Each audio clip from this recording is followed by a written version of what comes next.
Okay, let's be honest. Have you ever caught yourself saying something like, ugh, why do I always end up with the same type of person? Maybe they're emotionally unavailable. Maybe they love bomb you, then disappear. Or maybe you keep attracting people who need fixing.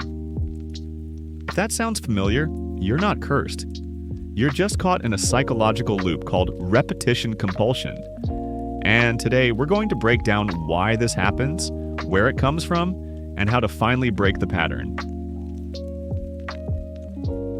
Alright, let's start with the big term, repetition compulsion.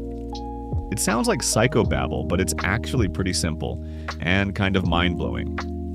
It's the unconscious drive to recreate familiar emotional experiences, even when they hurt us. In other words, if you grew up feeling unseen, you might subconsciously be drawn to people who also make you feel unseen. Because deep down, part of you is trying to rewrite that old story. Your brain's logic goes something like, if I can make this person love me, maybe I can finally prove I'm worthy. But the truth is, you're not rewriting the story. You're just replaying it. New face, same feeling.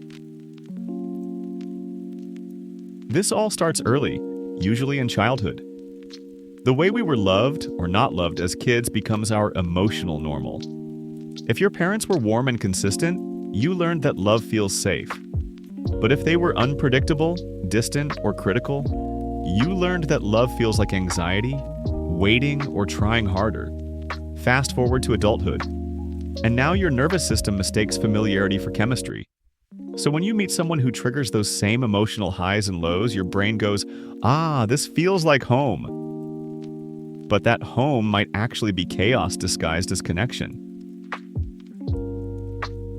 Let's talk about subconscious attraction, because this is where it gets sneaky. We like to think attraction is about looks, charm, or shared hobbies, but a lot of it happens way beneath the surface. Your subconscious is constantly scanning for what feels familiar. And if what's familiar to you is emotional distance, inconsistency, or having to earn love, guess what? That's what you'll be drawn to. It's not that you want people who hurt you, it's that your body literally associates that kind of dynamic with love. Your nervous system goes, this feels exciting. But it's not excitement, and it's anxiety dressed up as passion.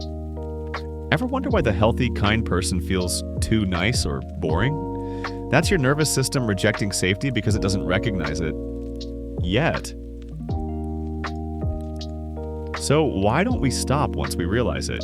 Because repetition compulsion is a healing attempt that's gone off track. On some level, your inner child is trying to fix the past, to finally win love from the kind of person who never gave it before. You're not broken for doing this. You're just wired to seek resolution. The problem is, you can't heal a wound by reopening it again and again. You heal it by recognizing what your younger self was trying to get, and giving it to yourself now. Here's the good news. Once you see the pattern, you can start to rewrite it. A few ways to do that. 1. Spot your emotional home base. Ask yourself, what feelings come up again and again in my relationships? Is it anxiety? Fear of being left?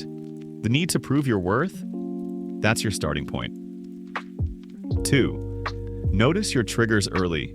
When you feel that old familiar pull and the spark, the rush, the chaos, pause.